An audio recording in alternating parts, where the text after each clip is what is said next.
Salam müəllimlər, hər vaxtınız xeyirli olsun. Sizinlə mən Texnologiya Təlimçisi Aslanova Sürəyya.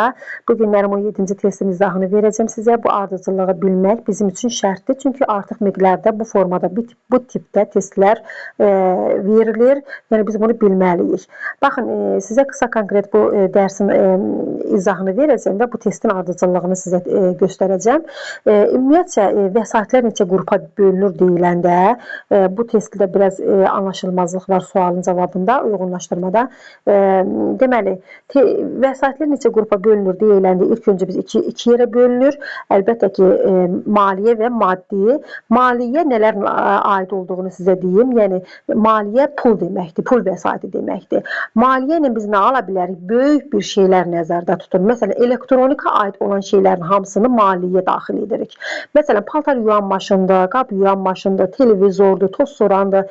Tokla işləyən nələr varsa bilin ki, maliyyədir. Çünki onlar böyük pul tələb eləyir. Amma maddi isə bu xırda-para şeylərin alınmasıdır.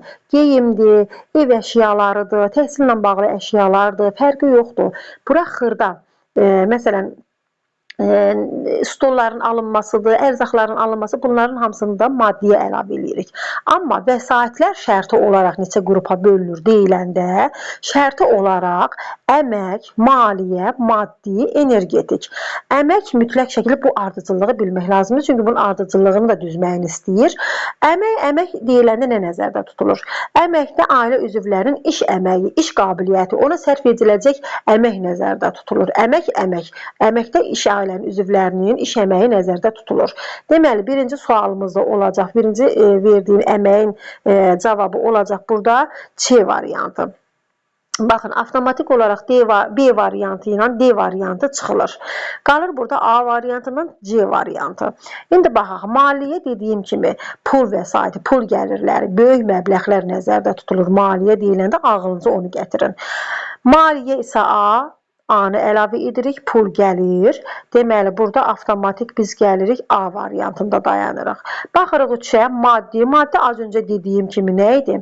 Deməli, maddidə isə əmlak ailə təsərrüfatının elementləri, yəni ərzaqlar nəzərdə tutulur. Az öncə saydım sizə maddidə nələr alınırdı? Ərzaqlardır, geyimdir, əşyalardır, maddiyə daxil edirik. Ona görə də burada da 3-də də B-ni götürürük. Energetik istilik enerji yanacaqları mənbələri nəzərdə tutulur.